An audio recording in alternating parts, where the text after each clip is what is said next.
Magandang gabi.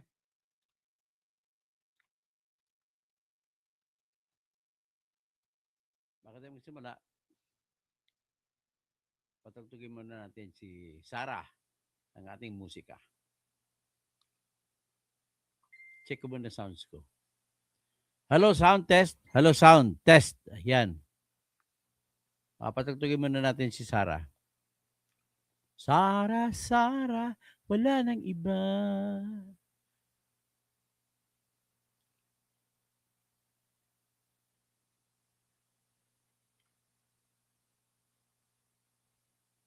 Sara, Sara, wala nang iba.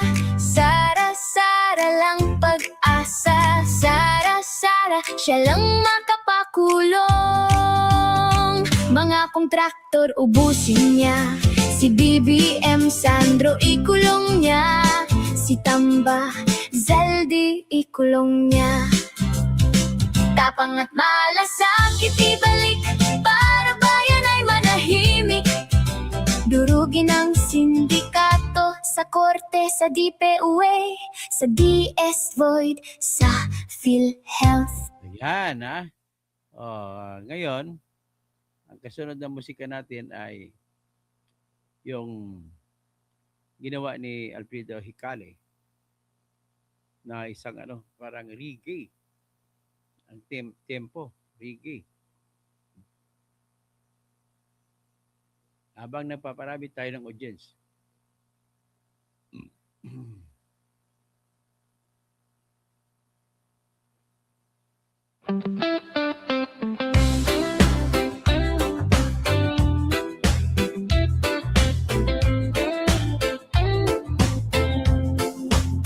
Sa gulo ng araw, ikaw ang matibay.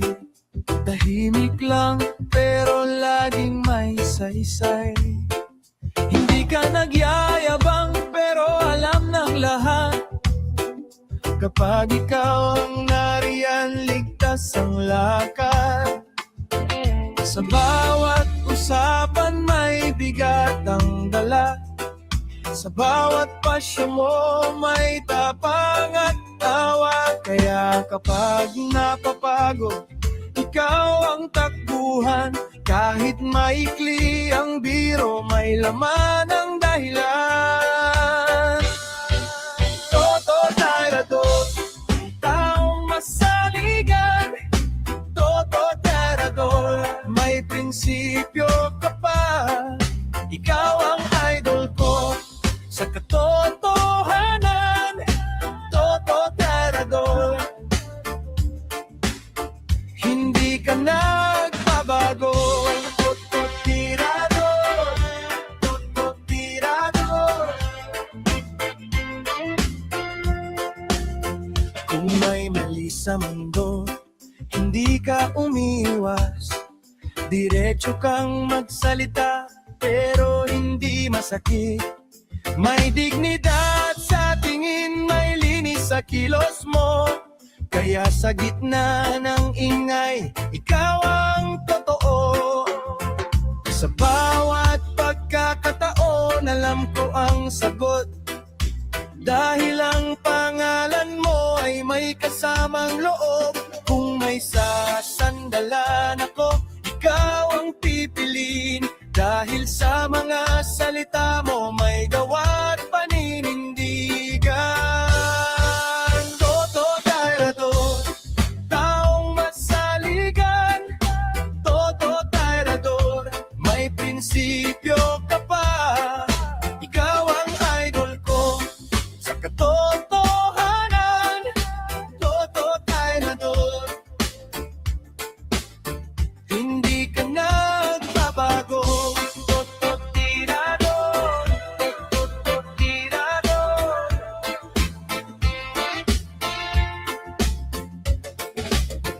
Kung dumating man ang bagyo, nandun ka pa rin.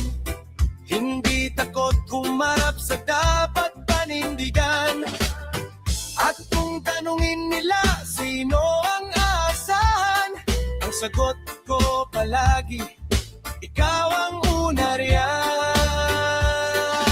Toto Tirador, taong masaligan. prinsipyo ka pa. Ikaw ang idol ko sa katotohanan. Toto Tirador,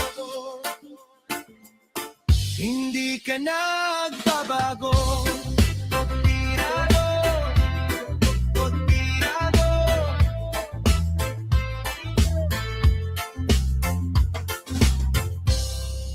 Okay.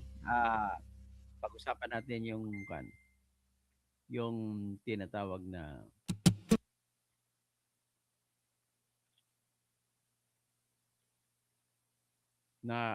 nangyari kanina. Nagkaputukan talaga. Pero siyempre, ang nangyari, bago siguro magpatugtog muna tayo isa kasi hanggang mag-100 ang nanonood, mag-isa ka tayo magsimula. Mag-umpisa.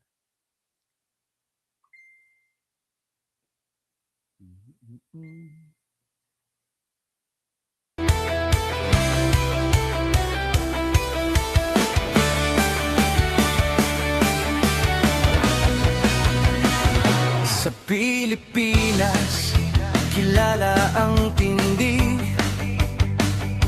Hindi kayang bayaran ni numan ang kanyang prinsipyo. Kapag may inaapi, siya ang nariyan.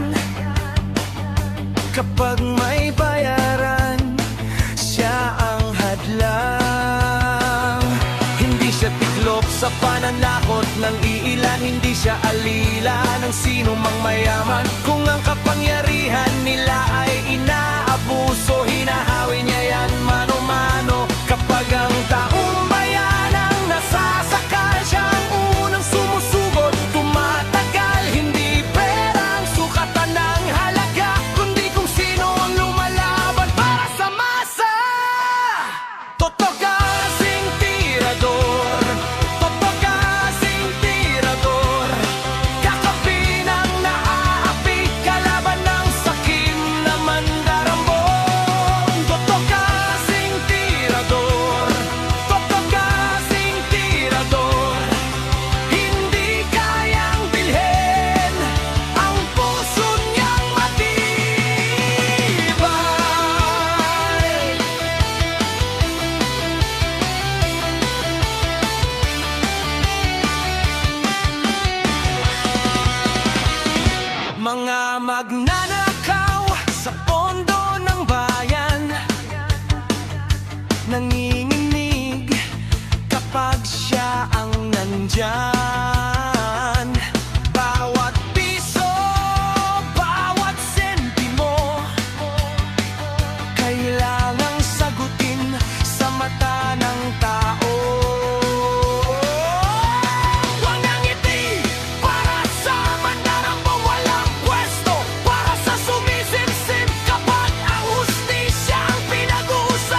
pa, isang music pa.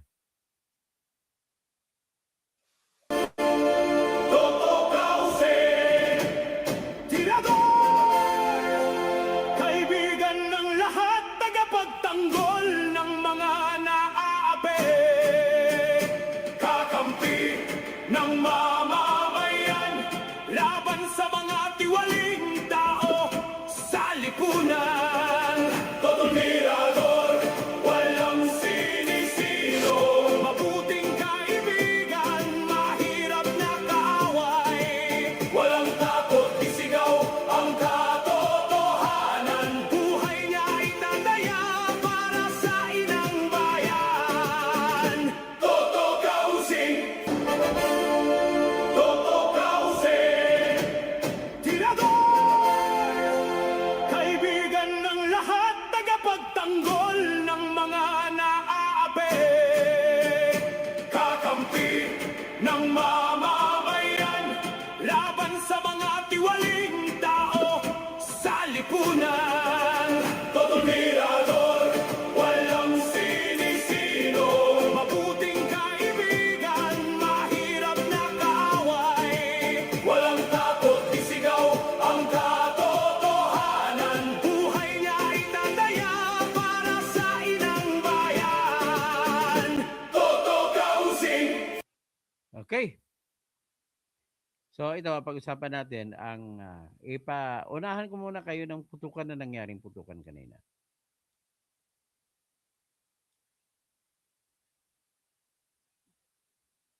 Ito po yung putukan na nangyari kanina. Hindi yun basta-basta nangyari Matindi pang putukan, parang sa umpisa parang giyera.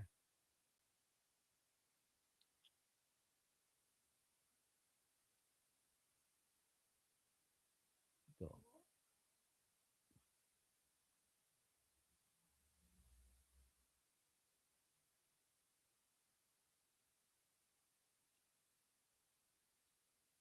Ito siya. Ito. Pakinggan nyo.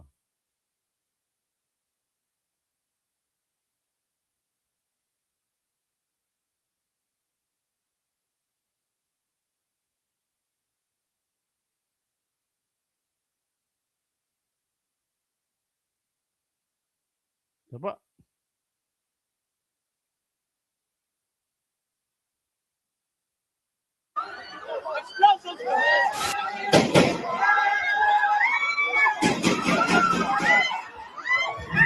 Yan ang putukan kanina.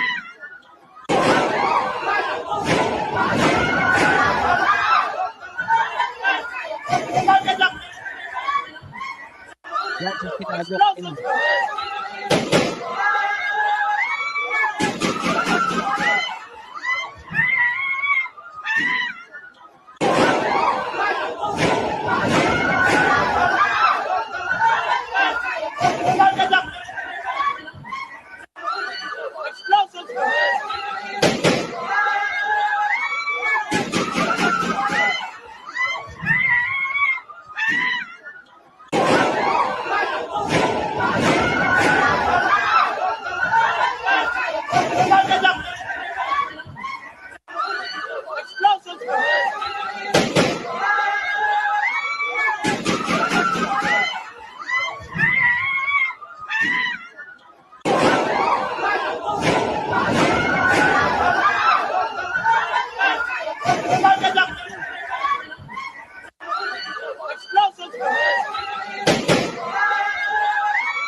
Yan.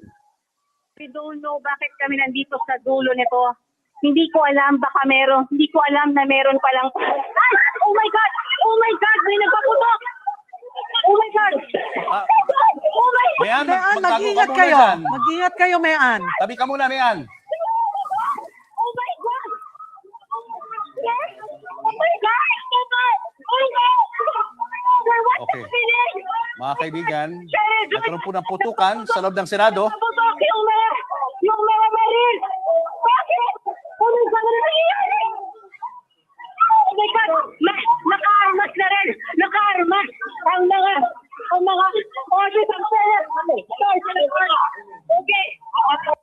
know bakit kami nandito sa dulo nito.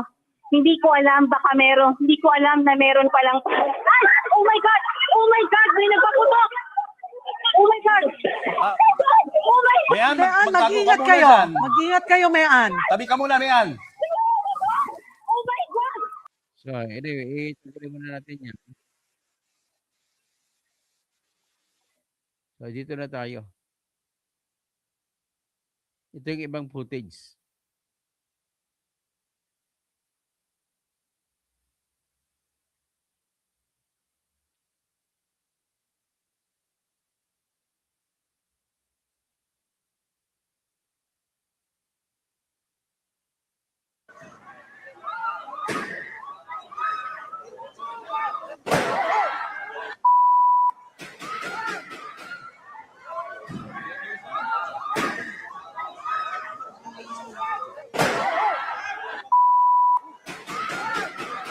Sunod-sunod na putok ng baril po yan at base po dito sa video, mukhang sa second floor po, kuha itong footage na ito kung saan nagkaroon ng putukan kanina.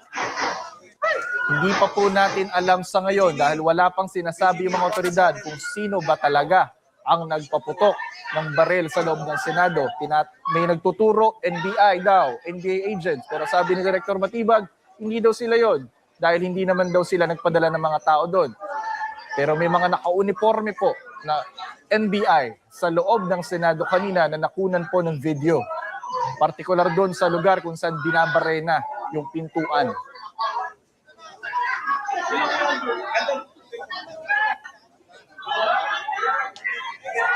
So, ang ibig sabihin ay gustong pasukin ang Senado, dadaan sila doon sa may GSIS building sa likod at dinidrill daw nila. That is one thing to remain to be seen. Ang importante lang po din sa ngayon is resulta po ito ng ating ng ating bayan na mga kabubuhan sa batas ang lahat ng ito. Wala sana ang problema ito kung marunong lang umintindi sa batas yung magkatunggali na grupo. Sa kabilang grupo, sa grupo ni Matibag at grupo nila na naggusto umarisin si Bato, kasama na dyan yung pwede mong sabihin ay matitikas na mga magagaling sa batas. Kagaya kasama na dyan si Justice Antonio Carpio. Ex-justice. Pero mo naman, sasabihin nila na wala na daw, hindi na kailangan ng lokal na korte na warrant of arrest para arestuhin si Bato. Ay si Daddy Lo, maganda maayong gabi. So, mga nilupok sa sulod ng Senado, komunikay na. So, resulta po ito ng kabubuhan. Sabi ko kanina, on the other side of the fence, yung grupo nila ni Mel Santa Maria na Dean ng Far Eastern University College of Law, ay ang pasensya na kay Dean Mel, no? Si Antonio Carpio, pinapakita niyo po, alam nyo na bawal ipatupad yung mandamiento de arresto na nilabas ng ICC. Alam ko yun na alam nyo. Pero ang problema sa inyo, mas pinipili nyo yung interpretasyon na laban sa taong galit kayo. Galit lang po talaga kayo. So, paano pa kayo ngayon tatayo bilang abogado? Kaya na ba magtayo na abogado para maging abogado kayo ng taong galit sa inyo o galit kayo? Ang abogado po ay tinitrain sa law school at saka siyempre sa practice sa tinatawag na Code of Professional Responsibility and Accountability ay tinuturo na magiging marunong umargumento kahit sa isang bagay para sa isang bagay na ayaw niya. Ngayon, nakikita natin ang resulta dito kung titingnan mo talaga ng batas. Ang batas na tinutukoy nila ay mali, hindi nagsusuporta sa kanilang sinasabi. Ang sinasabi nila ni ng grupo nila ni Domingo Cayusa na dating presidente ng IBP, nagiging bubo po kayo, sir. Tapos, isa-isa lang sinasabi niya, pati si Dean Mel Santamaria ng Far Eastern University dati. Graduate din ito ng College of Law ng UP. Marami sila, basta kalaban ni Bato, nagsasabi na hindi na kailangan ang warrant of arrest ng ICC ay valid na daw yun. Hindi na kailangan dumaan sa korte ng lokal at pwede nang ipatupad. Kaya si Attorney Melvin Matibag, bilang abogado, dapat alam mo ito. Ang problema sa iyo is sumusunod ka sa utos ng amo mo. Alam ko ang amo mo dyan si Lisa Araneta Marcos. At saka si BBM, siyempre. Ang gusto ng mga ito ay alam mo naman yan na gusto nila mawala sa landas si Sara Duterte at saka sa mga kasama ni Sara Duterte, kagaya kay Bato. So, in other words, short of saying, this is without argument kahit maka-Marcos ka o maka-Duterte ka o makadilaw ka, makakakamping ka o maka-NPA ka man, alam mo na yung ating saligang batas ang dapat manaig. Kung magkontra-kontra man ang saligang batas o konstitusyon at saka yung international law, mas manaig ang saligang batas o konstitusyon natin kapag dito sa bansa natin pag-usapan kung paano ipapatupad ang mga ito. Hindi nyo po pwede maaring kontrahin ang Section 1, Article 3 ng ating konstitusyon na nagsasabi na walang sinuman ang pwedeng arestuhin, pwedeng patayin, o pwedeng tanggalan ng kayamanan kung walang proseso ng batas natin. At walang sinuman ang mapagkaitan ng patas na pagtingin sa batas. At dahil kaaway nyo si Bato, ay hindi nyo na ina-apply ang batas. Nagkataon na kayo na kaaway sa Bato ay kayo ngayon ang namumuno. At dahil kayo ang namumuno, ay kung ang ginagawa ninyo ay abuso to the hilt ang ginagawa ninyo. Wala ba kayong kakayahan na magtingin sa batas na patas? Patas pagpatupad ng batas? O meron ding isa pang batas, Constitution, aside from Section 1, Article 3, meron pa pong Section 2, Article 3 ng Constitution natin na sinasabi na warrant of arrest shall issue only upon probable cause to be determined personally by the judge. Yang nangyari ay kahit alam nyo na walang warrant of arrest na nilabas ng judge, ay pinapatupad ninyo yung ICC warrant of arrest. Hindi yan pwede dito. Kasi unang-una, number one na rason talaga dyan ay hindi na tayo kasapi. Ang Pilipinas ay hindi nakasapi ng ICC. Yan ang number one na rason dyan. Number two na rason, ang batas natin, yung konstitusyon natin ang masusunod. Sa panahon na nagkukontra-kontra ang international law at sa batas natin, batas po natin ang masusunod. Ngayon, dahil dyan sa ginagawa ninyo, nag-away-away kayo. Sa grupo nila ni Melvin Matibag, alam ko si Melvin Matibag kung hindi lang ito naging NBI agent, ang kanyang interpretasyon ito sigurado ako na hindi pwede ipatupad yung search ang arrest warrant ng ICC. Kailangan dadaan pa ito sa Korte ng Pilipinas. Ganun po ang katotohanan dyan. So, ano pang isang rason? Ang isang rason nila ay gusto nila ipatupad ang Section 2, Article 2 ng Constitution na nagsasabi, the state shall renounce war as an instrument of national policy and adopt the general principles of the principles of generally accepted adopt the generally accepted principles of international law. Prinsipyo yun. So ngayon, one principle of criminal law, international law is kung hindi pumirma ang bansa na magiging kapahagi ng treaty, ay hindi mo pwedeng sasabihin na batas mo yun sa ating bansa. Yung isang batas na International Criminal Court na hindi man lang tayo kasapi. That can only bind us kung member pa tayo. Hindi naman tayo member dyan.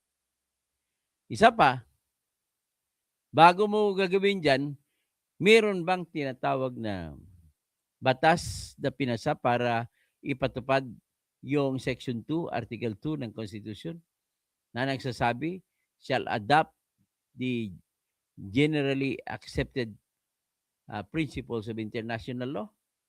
Wala. Kailangan meron tayong enabling law na tinatawag para alam natin ang detalyado ng pagsunod. So, sa kabila ng lahat ng katotohanan na walang batas ng susuporta sa arrest warrant ng ICC, pilit ninyong pinapatupad. Bakit hindi kayo pupunta sa korte? Mahirap ba yun? Punta kayo sa RTC kasi RTC lang ang may original and exclusive jurisdiction pagdating sa usapin sa Republic Act 9851. Nasa Section 18 ito, kasunod sa 17. Tanging RTC lang natin ang may kapangyarihan. Kung hawak pa din yung korte, bakit hindi kayo magsampa ng petition sa RTC natin? Nabigyan kayo ng authority na implement ang ICC warrant of arrest. Bagkus kayo, tinatago-tago ninyo, naalala ninyo si Boying Rimulya, nasilip doon niya, tinatago-tago nila. Kamukat-mukat si Trillanes lang pala may hawak. Ibig sabihin, nag-usurpation of authority si Trillanes. Sino siya para sa katya lang ibibigyan ng kopya ng warrant of arrest? Di ba? Kung talagang intensyon ng ICC na kailangan itatali nila ang Pilipinas, sa Pilipinas dapat nila pinadala yung warrant of arrest. Tapos, sabi, kagaya kay Duterte, dinaan daw nila sa Interpol. Ito daw, dinaan din na sa Interpol yung kay Bato. Kaya lang, lumalabas po kasi na-question dahil sa pagka-aresto nila kay Duterte, na-question at na-bulgar. Wala palang utos, wala pala sa batas ng Interpol yung magpapa-aresto ng basta bigla. Ganon din, dadaan din sa korte ng bansa kung sino magpapatupad ng utos ng mandamiento de aresto na pinurward o inendorso ng Interpol. Ganon din kay Duterte, diretsyon lang nilipad sa dihig, hindi lang dinadinaan sa korte.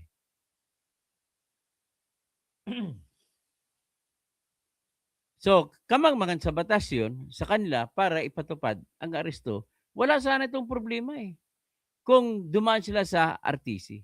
Kaya lang, ang alam nila, kapag dumaan po sila sa Regional Trial Court, ay hindi aaprubahan ng Regional Trial Court ang hihingiin nila na arrest warrant na ipapatupad ang ICC warrant of arrest. Bakit po? Nakasaad kasi, alam naman natin na hindi kasapi ang ICC ng Pilipinas. Hindi pala kasapi ang Pilipinas ng ICC. So, hindi pwede ipatupad sa Pilipinas ang warrant of arrest na ito. Ngayon, maaaring gamitin nila ang tinatawag na, sabi nila, lagi nilang pinagbiyayabang yun, Section 17, Article, Republic Act 9851. Mali din po kayo, kahit basahin niyo ng buong buo ang Republic Act 951, Section 17, klaro, pwede mong ipatupad kung may treaty ang Pilipinas sa ICC. Walang treaty. Kumalas na nga Kaya lumalabas na bobo rito si Dean Mel Santa Maria ng College of Law ng FEU dati. At saka si ex-justice Antonio Carpio. So dahil dito sa mga opinion na mali-mali, alam naman nila na mali, pinagpipilitan nila kasi galit lang sila kay Duterte. Galit lang sila sa lahat ng kakampi ni Duterte. Kung gano'n ang sistema sa Pilipinas, aabutin pati kahit 100 taon, hindi magbabago ang buhay ng Pilipinas. Kung sino nakaupo, siya mamamayani, wala nang respetuhan sa batas. Para saan pa itong batas na ito kung hindi natin respetuhin? Ang sa akin lang hinihiling sana sa inyo, kapag may mga batas na hindi klaro, doon kayo susunod sa interpretasyon na wala kayong nasasaktan. Dito, nag-interpret kayo. na wala namang dapat interpret kasi klaro na may masasaktan kayo, arestuhin yung tao na hindi dumaan sa ating sariling korte. So with that, ito. Tapos hindi ko alam kung bakit nagpaputok pa kayo. Grabe ang paputok ninyo. O, pakinggan natin itong si Dean Mel Santa Maria. Kabubuhan niya, pati si Domingo Cayusa, na dating president ng IBP, nagpakabubo rin. O, ito. Hindi ko magkikimit, tatawagin kayong bubo. Kasi nga, maling-mali eh. Alam nyo na mali. Pinagpipilitan ninyo. O yan, si Dean Mel Santa Maria. Pati si Domingo Cayusa. Nagpakabubo. Sa paglilitis, pero nandiyan pa rin naman yung bugso ng paglilitis. Titingnan natin kasi madami na sila. Madami na sila. Labing isa sila eh. Doon dati mga tanong. Importante kasi ang sinasabi nila yung courtroom experience pero sabi Or always a litigator ka eh. Kaya wala tong kwenta si Danny Binapi na to eh. Puro Hindi kayo abogado ABS-CBN, puro kayo anti-Duterte eh. kailangan dumaan sa isang korte ng Pilipinas na at walang kahalaga at hindi na kailangan dumaan sa isang pag sinabing 9851 hindi na raw Public Act 9851 abogado ka Binapi, hindi ka naman abogado. pag sinabing 9851 hindi na raw dapat si Senator Bato daw pwedeng hulihin no sa bisa lang ng ICC warrant of arrest Mali nga yan eh. at hindi na kailangan dumaan sa isang korte ng Pilipinas na at walang kahalagaan ang kanyang pagiging senador. Tama ho ba? Yan. Mali yun. Sagot ni Mel Santa Maria. Alam mo, Danny, umpisahan natin sa international law. Merong international law na tinatawag na kasama na dyan yung mga krimen patungkol sa pangsanglipunan, crime against humanity. Okay. Ang crime against humanity is a universal crime under international law na pwede talagang litisin na kahit sino mang mga bansa kasi international crime. Ngayon, ang ating konstitusyon, Klaro lang yan, pwedeng litisin ng kahit anong bansa, okay? So dapat Pilipinas na maglilitis, Pilipinas na mag-aresto, Pilipinas na mag-imbestiga. sabi ng 1987 Constitution na ang international law ay bahagi rin at parte rin ng mga batas natin. We adopt the generally accepted principles of international law. Hanggang doon ka lang. Pero kung may treaty, ibang usapin nyo kung may treaty. At kung lumabas na sa treaty, hindi mo nakasama yan. Ang usapin lang dito, walang problema na dapat parusahan din ng Pilipinas ang lumalabag sa crime against humanity. Ang problema din, bakit ibang bansa pa? Bakit ICC pa ang magta-trial?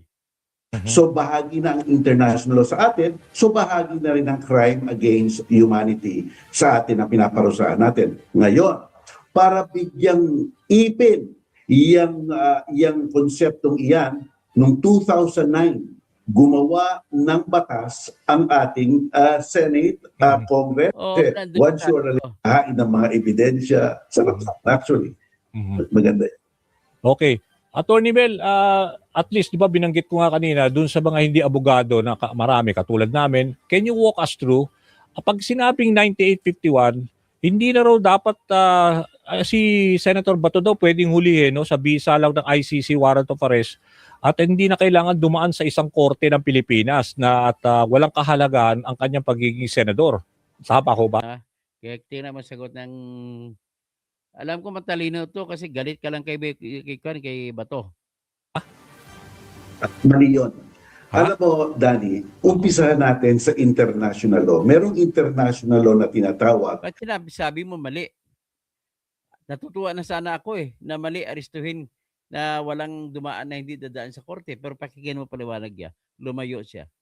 Nakasama na dyan yung mga krimen patungkol sa pangsanglipunan, crime against humanity. Okay. Ang crime against humanity is a universal crime. Balik na naman niya paulit-ulit universal crime ay tinatanong lamang kung ang warrant of arrest ng ICC ay dadaan pa ba sa korte ng Pilipinas o hindi na.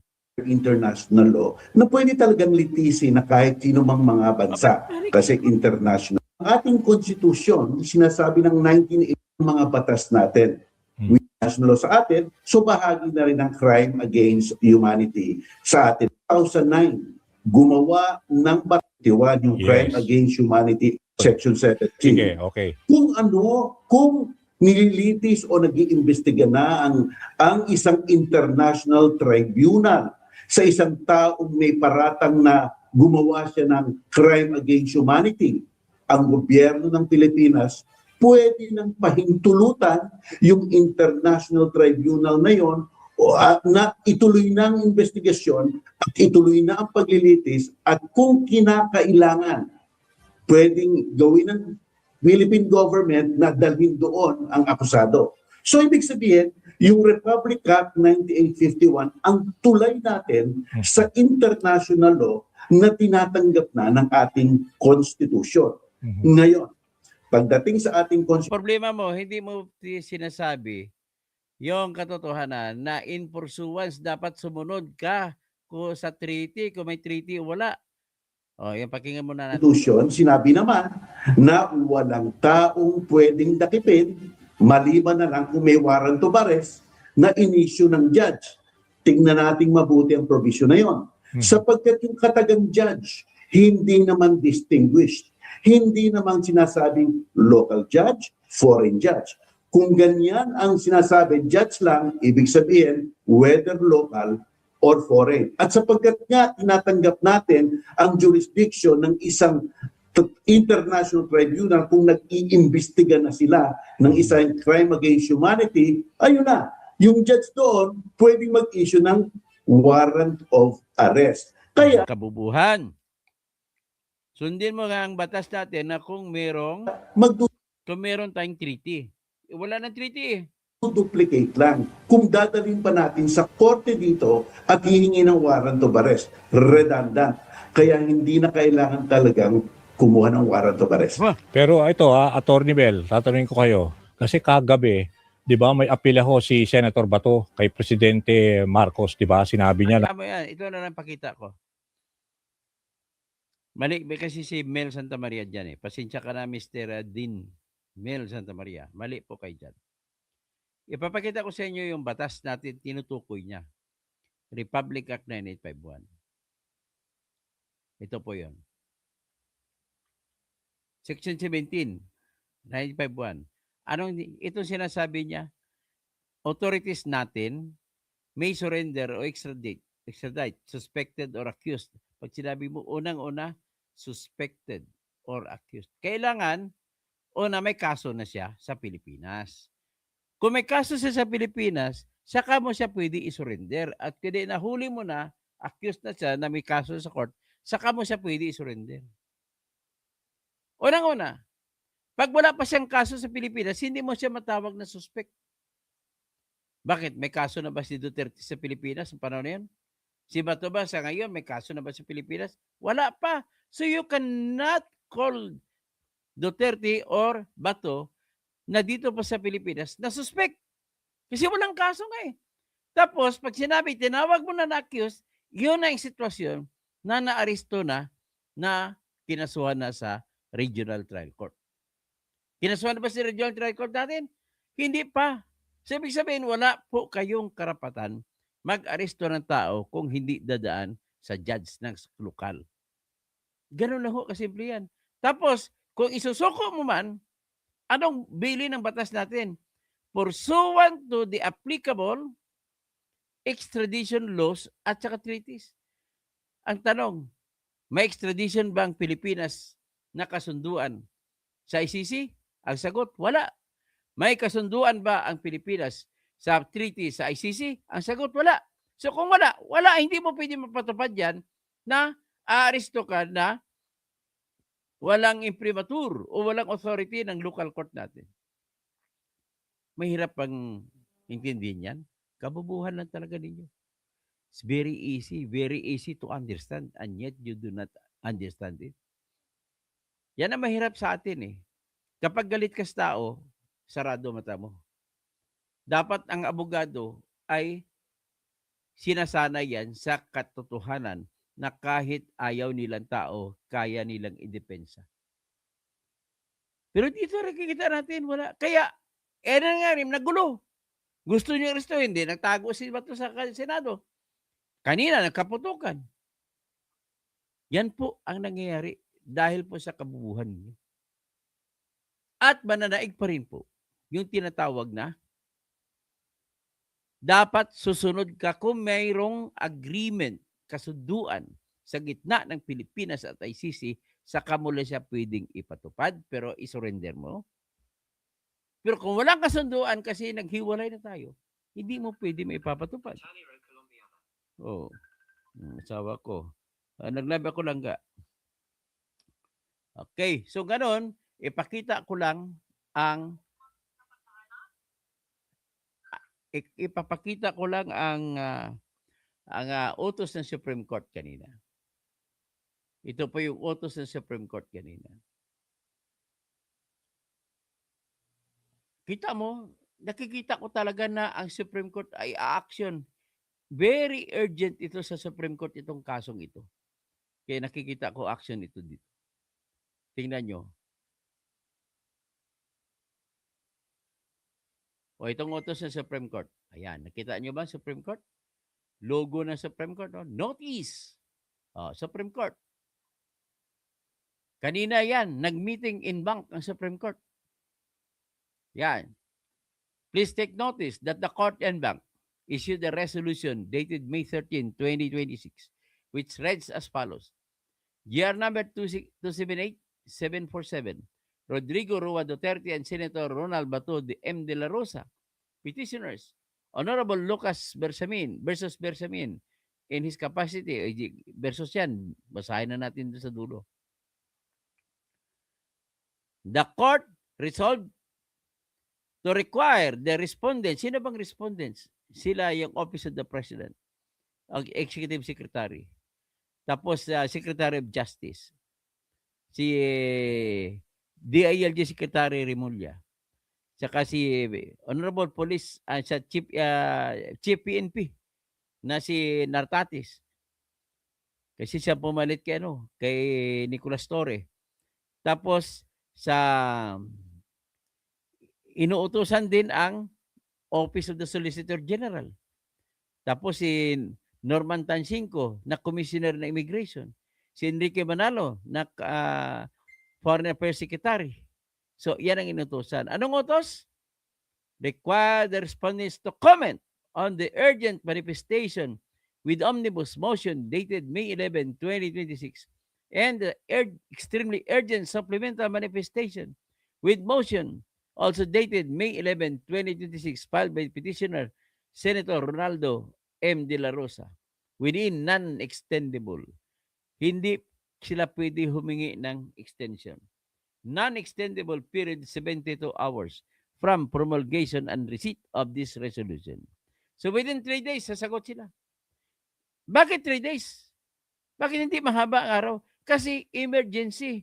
So, ibig sabihin nito, ang pinapa-comment sila, ang comment na hiningi sa gobyerno ni Marcos ay paliwanag kayo, bakit hindi namin bigyan ng TRO si Bato? Ganun na po kasimple yan. Tapos kung matanggap naman ni Bato, inutusan din si Bato na mag-reply, sumagot within a non-extendable period of 72 hours from receipt. Tapos i-direct na the parties to comply with the 2025 transitory rules. Ayan ang pag-filing lang yan. Tapos note, the manifestation with prayer to withdraw a specific relief in the urgent manifestation with omnibus motion dated May 12, 2026, filed by De La Rosa. This is without prejudice to the court taking any interim or urgent measures. Nako, nagpapahiwatig ang Supreme Court na makalawa o sunod araw magpalabas ng TRO. Ito po yan. So very clear ang utos ng Supreme Court. Kita mo, saan ba kumakampi sa Supreme Court? Kung mali ako, hindi na-action ng Supreme Court yan. Ganun lang ako kasimple. Ladies and gentlemen, kapag ang Supreme Court po umaksyon, ibig sabihin po, may merito ang motion ni Bato. Attorney Israelito Torion, Maaga pa lang ay binabati na kita. Binabati ko ang team mo. Maraming salamat sa pagsalba sa aming kakampi na si Bato de la Rosa. At ang objective po dito, at kung may time lang ako, ipapaliwanag ko na hinding-hindi nyo kailanman maaresto si Bato. Pag sumunod lamang tayo sa batas, hinding-hindi nyo kailanman maaresto si Bato. Number one na rason, at hindi lang number one, the only reason actually, ay dahil hindi na po kasapi ang Pilipinas ng International Criminal Court. Ganun ako kasimple. So magandang gabi po sa inyong lahat. Siyempre, patugtugin natin muna siguro ulit yung barila na nangyari.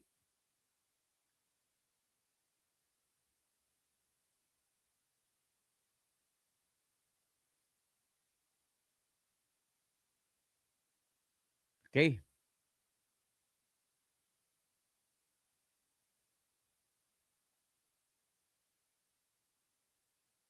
Ito po yun.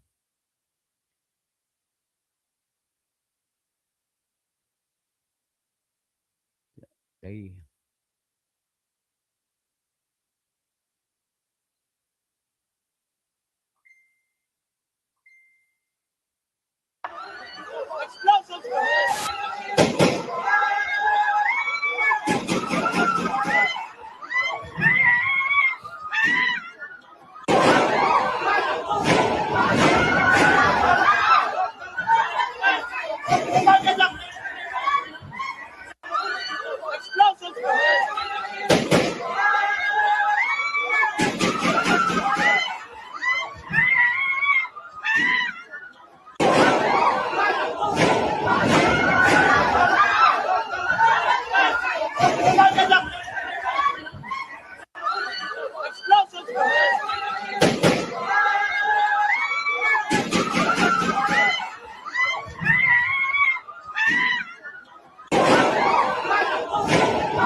Sige, anyway, naimbag-ibigat kada kayo amin sa mga kamsat ko, sa mga kabalin ko ay mayap habak.